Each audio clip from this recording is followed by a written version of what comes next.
ನಮ್ಮ ಕಾಯುವಂತ ಜನಸೇವಕ ನಮ್ಮ ಗೃಹ ಇಲಾಖೆ ಪೊಲೀಸ್ ಇಲಾಖೆ ಬಗ್ಗೆ ಅವಹೇಳನಕಾರಿ ಹೇಳಿಕೆ ಕೊಟ್ಟಂತ ಆ ಗುಲಾಮ ಇಂದ್ರಜಿತ್ ಲೋಕಕ್ಕೆ ನಮ್ಮ ದೇಶ ಕಾಯುವಂತ ನಮ್ಮ ರಾಜ್ಯದಲ್ಲಿ ಈ ದೇಶ ಕಾಯುವಂತ ಒಳ್ಳೆ ವ್ಯಕ್ತಿತ್ವವನ್ನು ಹೊಂದಿರುವಂತ ದರ್ಶನ್ ಅವರು ವನ್ಯಜೀವಿಯಾಗಿರ್ಬೋದು, ರೈತ ಸಮೂಹವಾಗಿರ್ಬೋದು, ದರ್ಶನ್ ಇಂಥ ಒಂದು ಈ ರಾಜ್ಯದಲ್ಲಿ ಒಂದು ರೈತರಿಗೋಸ್ಕರ ಆಗಿರ್ಬೋದು, ಯಾವುದೇ ಒಂದು ಡಿಪಾರ್ಟ್ಮೆಂಟ್ ಆಗ್ಬೋದು, ಅವರ ಒಂದು ಉತ್ಸಾಹ ಎಲ್ಲರೂ ಜನಮೆಚ್ಚುವಂತ ಒಂದು ಉತ್ಸವವನ್ನು ಮಾಡ್ತಾ ಇದ್ದಾರೆ.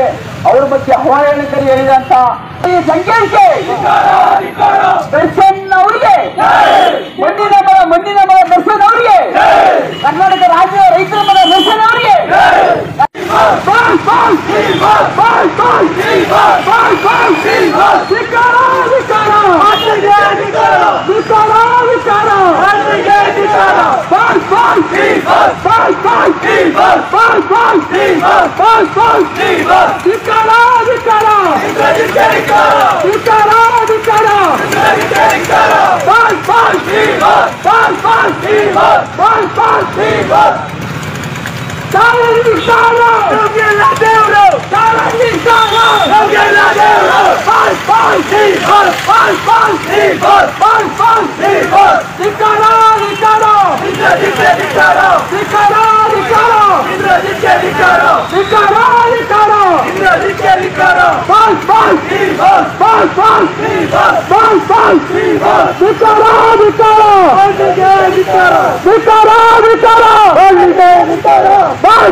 ದರ್ಶನ್ ಅಭಿಮಾನಿಗಳ ಮಾಡ್ಕೊಂಡಿದ್ದಾರೆ.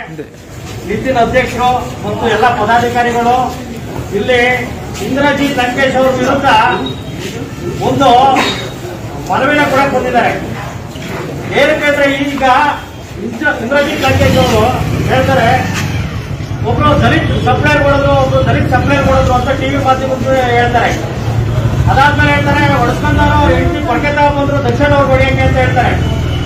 ಅದಾದ್ಮೇಲೆ ಇನ್ನೊಂದು ಹೇಳ್ತಾರೆ ಇವರು ಆಡಿಯೋದಲ್ಲಿ ಆ ತರ ಹೇಳಿದ್ದಾರೆ, ಈ ತರ ಹೇಳಿದ್ದಾರೆ ಅಂತ. ಎಲ್ಲ ಸುಳ್ಳು ದಾಖಲೆಗಳನ್ನ ಇಟ್ಕೊಂಡು ಮಾಧ್ಯಮದ ಮುಂದೆ ಇವ್ರು ಬಿಂಬಿಸ್ಕೊಳಕ್ಕೆ, ಇವ್ರ ಜೊತೆ ಯಾವ್ದು ಕಾನೂನು ಕೈಗೊಳ್ಳ ಅವ್ರ ಜೊತೆ ಒಂದು ಫೋಕಸ್ ಮಾಡಿಸ್ಕೊಳಕ್ಕೆ ಮಾಡ್ತಾ ಇದ್ದಾರೆ. ಇವರಿಗೆ ಕೇಳಕ್ಕೆ ಇಷ್ಟಪಡ್ತೀನಿ, ಏನು ಹೊಡ್ಸಂತ ವ್ಯಕ್ತಿನೇ ಒಂದು ಮಾಧ್ಯಮದ ಮುಂದೆ ನನಗೆ ಯಾವುದೇ ಹಲ್ಲೆ ಆಗಿಲ್ಲ, ರೇಗಾಡಿನ ನಿಜ, ನನಗೆ ಯಾವುದೇ ಹಲ್ಲೆ ಕೂಡ ಆಗಿಲ್ಲ, ಮತ್ತೆ ನಾನು ಬ್ಯಾಚುಲರ್ ಆಗಿದ್ದೀನಿ, ನನಗೆ ಮದುವೆ ಕೂಡ ಆಗಿಲ್ಲ ಅಂತ ಅವ್ರು ಸ್ಪಷ್ಟ ಹೇಳ್ತಾರೆ.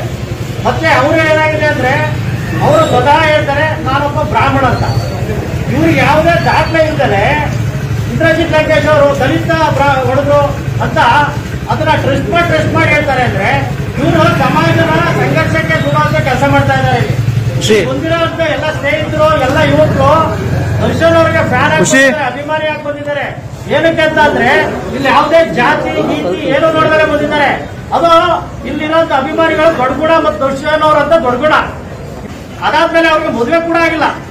ಈ ಇಂದ್ರಜಿತ್ ಲಂಕೇಶ್ ಅವರು ಏನಕ್ಕೆ ಈ ತರ ಇವರು ಪ್ರಚಾರ ತಗೋಬೇಕು ಅಂದ್ರೆ ಇವರ ವಿಚಾರ ಏನು ಅಂದ್ರೆ ಇವರೊಬ್ರು ಸೆಲೆಬ್ರಿಟಿ ಆಗ್ಬೇಕು ಅನ್ನೋ ವಿಚಾರಕ್ಕೆ, ದೊಡ್ಡ ಸೆಲೆಬ್ರಿಟಿ ಜೊತೆ ಮಾಡಿದ್ರೆ ನನ್ನ ಹೆಸರು ಚಾಲ್ತಿಲಿ ಇರುತ್ತೆ ಅನ್ನೋ ಉದ್ದೇಶದಿಂದ ಬಂದಿದ್ದಾರೆ ಹೊರತು ದರ್ಶನ್ ಅವ್ರದ ಒಂದು ರೋಮನು ಕೂಡ ನಡೆಸಕ್ಕೆ ಆಗಲ್ಲ.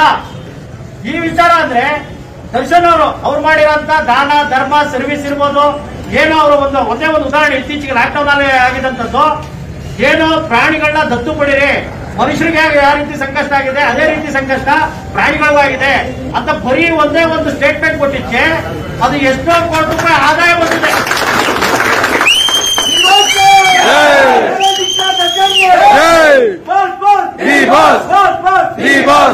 ದರ್ಶನ್ ಅವರ ತಾಕತ್ತು ಏನು ಅನ್ನೋದು ಬರೀ ಒಂದು ಸ್ಟೇಟ್ಮೆಂಟ್ ಇಂದ ಬಂದಾಗಿದೆ.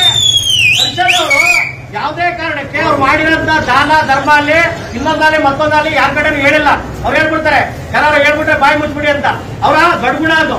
ಮತ್ತೊಂದು ಇನ್ನೊಂದೇನಪ್ಪ ಅಂತಂದ್ರೆ ದರ್ಶನ್ ಅವ್ರ ಮೇಲೆ ಅಲಿಗೇಷನ್ ಮಾಡಕ್ಕೆ ಈ ಇಂದ್ರಜಿತ್ ಲಂಕೇಶ್ ಜೊತೆ ಯಾರ್ಯಾರು ಸೇರ್ಕೊಂಡಿದ್ದಾರೆ ಅವ್ರಿಗೆಲ್ಲ ಒಂದು ಮಾತಾಡ್ಲಿಕ್ಕೆ ಬಯಸ್ತೀನಿ. ದರ್ಶನ್ ಈ ತರ ಎಷ್ಟು ಕೋಟ್ಯಾಂತರ ಅಭಿಮಾನಿಗಳಿದ್ದಾರೆ, ಎಷ್ಟು ಅವರ ಹಿಂಬಾಲಕರಿದ್ದಾರೆ, ಅವರು ಎಷ್ಟು ಜನ ಜನ ಇದ್ದಾರೆ. ಅವ್ರು ಇರೋ ಗಂಟ ಅವರೊಂದು ರೋಮನು ಕೂಡ ಅಲ್ಲಾಡ್ಸಕ್ಕಾಗಲ್ಲ ಅಂತ ನಾನು ಈ ವೇಳೆ ಹೇಳಕ್ ಇಷ್ಟಪಡ್ತೀನಿ. ಅದೇ ರೀತಿ ಏನು ಪೊಲೀಸ್ನವ್ರಿಗೆ ಏನು ಕಾನೂನು ಪಾಲನೆ ಮಾಡೋ ರಕ್ಷಣೆ ಮಾಡೋ ಅಂತ ಪೊಲೀಸ್ನವ್ರ ಮೇಲೆ ಒಂದು ಅವಹೇಳನಕಾರಿಯಾಗಿ ಹೇಳ್ತಾರೆ. ಇವರು ಸ್ಟೇಷನ್ ಅಲ್ಲಿ ಕೂತ್ಕೊಂಡು ಸೆಟಲ್ಮೆಂಟ್ ಮಾಡ್ಬಿಡ್ತಾರೆ. ಯಾರು ಕೊಡ್ತಾರೋ ಸೆಟಲ್ಮೆಂಟ್ ಮಾಡ್ಬಿಡ್ತಾರ, ಯಾರನ್ನೋ ಇದು ಮಾಡಿದ್ರೆ ಸೆಟಲ್ಮೆಂಟ್ ಮಾಡ್ಬಿಟ್ಟು ಮುಗಿಸ್ಬಿಡ್ತಾರ ಅಂತ ಏನ್ ಕಾನೂನು ರಕ್ಷಣೆ ಮಾಡುವಂತ ಪೊಲೀಸರ ಮೇಲೆ ಅಲಿಗೇಷನ್ ಮಾಡ್ತಾರೆ.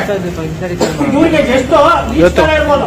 ಅದಕ್ಕೆ ನಾವು ಈ ನಮ್ಮ ದರ್ಶನ್ ಅಭಿಮಾನಿಗಳು ಮತ್ತೆ ಎಲ್ಲರ ಮುಖಾಂತರ ಗೃಹ ಸಚಿವರಿಗೆ ಹೇಳಕ್ ಇಷ್ಟಪಡ್ತೀನಿ, ದಯಮಾಡಿ ಇಂಥವ್ರ ಮೇಲೆ ಕೂಡಲೇ ಕ್ರಮ ಕೈಗೊಳ್ಬೇಕು, ಗಡೀಪಾರು ಮಾಡ್ಬೇಕು. ಯಾಕಂದ್ರೆ ಇಂಥವ್ರು ಇಂಥ ಗೌರವಕ್ಕೆ ಚ್ಯುತಿ ತರುವಂತ ಕೆಲಸ ಮಾಡ್ತಾರೆ.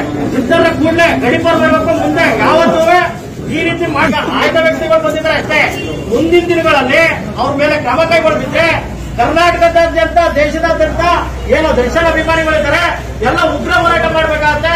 ಈ ಮೂಲಕ ನಾನು ಗೃಹ ಸಚಿವರಿಗೆ ಆಗ್ರಹ ಪಡಿಸ್ತೀನಿ.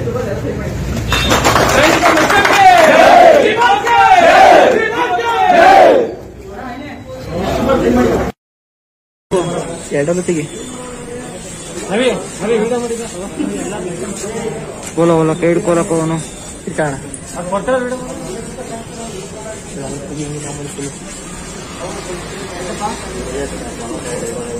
ಈ ಮಾಹಿತಿ ನಿಮಗೆ ಇಷ್ಟವಾಗಿದ್ರೆ ಲೈಕ್ ಮಾಡಿ, ಶೇರ್ ಮಾಡಿ, ಹಾಗೆ ನಮ್ಮ ಕೋಸ್ಟಲ್ ಕನ್ನಡ ಯೂಟ್ಯೂಬ್ ಚಾನಲ್ಗೆ ಸಬ್ಸ್ಕ್ರೈಬ್ ಮಾಡಿ. ನಮ್ಮ ಹೆಚ್ಚಿನ ಅಪ್ಡೇಟ್ಸ್ಗಳಿಗಾಗಿ ಕೋಸ್ಟಲ್ ನೆಟ್ವರ್ಕ್ ಇನ್ಸ್ಟಾಗ್ರಾಮ್ ಪೇಜ್ ಹಾಗೆ ಫೇಸ್ಬುಕ್ ಪೇಜ್ಗೆ ವಿಸಿಟ್ ಮಾಡಿ. ಧನ್ಯವಾದಗಳು.